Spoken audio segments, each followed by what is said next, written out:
Chelsea smiled bitterly.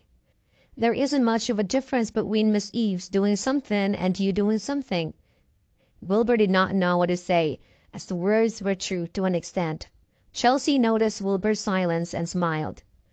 I don't blame either of you in the slightest. They deserved everything that happened to them. Wilbur remained silent. He could not bring himself to insult the Willow family right in front of Chelsea. Just then Chelsea said, Wilbur, I called you here to ask you something. What's going to happen to Willow Corp? Wilbur looked at Chelsea, whose expression seemed resigned to what had happened to the Willows. He let out a sigh, then got straight to the point. That depends on what you want. If you want Willow Corp to remain under the Willow family name, I'll have Faye return all the shares to your name. That way, you'll have better control over the company. Cape International will cover all of the bank debts too. Chelsea lit up. You're the best, Wilbur. Wilbur smiled, saying nothing. But Chelsea's tone took a turn. I really don't think I'm capable of handling my family like this. I have an idea. Would you mind listening to it? Fire away, Wilbur said. Chelsea replied, I'm thinking of letting Cape control Willow Corp shares and have Willow Corp be a subsidiary of Cape Consortium. That way, Cape can send me a team to help me run Willow Corp. Wilbur was a little stunned at those words. Chelsea was given up sole control over Willow Corp. Yet, upon second thought, it was actually the smart thing to do with their relationship in mind. As a company operating under Cape Consortium, Cape would be able to invest in Willow Corp officially. That way, Willow Corp would have a better future than Chelsea would ever be able to achieve. Still, Chelsea's plan gave Wilbur quite a surprise.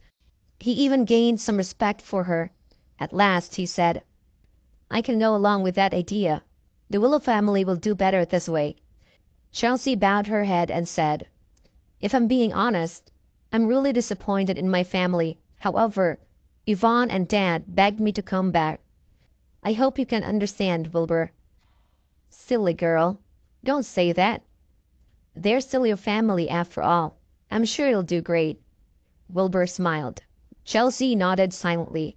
Just then Wilbur said, Oh, that reminds me. Nancy's an old classmate of mine. I don't know how capable she is at her job, but she's a great person. Please take care of her for me, if you don't mind. Chelsea looked at Wilbur and her tone turned playful all of a sudden as she asked, Are you sure you were just classmates? Wilbur scowled. What else could we have been? Get your mind out of the gutter. Wilbur stood up to leave. Chelsea chuckled, walking him to the door. Just as he was about to go, Wilbur stopped in his tracks, with his back facing Chelsea. How's your sister doing?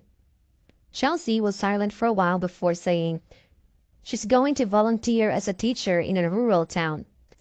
Wilbur raised his eyebrows. Yvonne had high academic achievements and would surely make a great teacher. It was the choice of teaching in a rural town that surprised Wilbur, who knew about her character. Wilbur straightened up and said, That's nice. After that, he took his leave. Chelsea watched as Wilbur left. She then returned to her desk, falling deep into thought for a while. She wrote some things on a piece of paper, signing it with the company's official stamp before calling for the secretary. Send this to Nancy from the Monica retail store on the second floor. The secretary acknowledged her order and hurried off. Not long after, Nancy held a promotion letter in her hands, unable to believe her eyes. She was just promoted to the position of general manager of that store. Her colleagues only bombarded her with even more questions as if they had gone mad. Even more excited for Nancy than she is.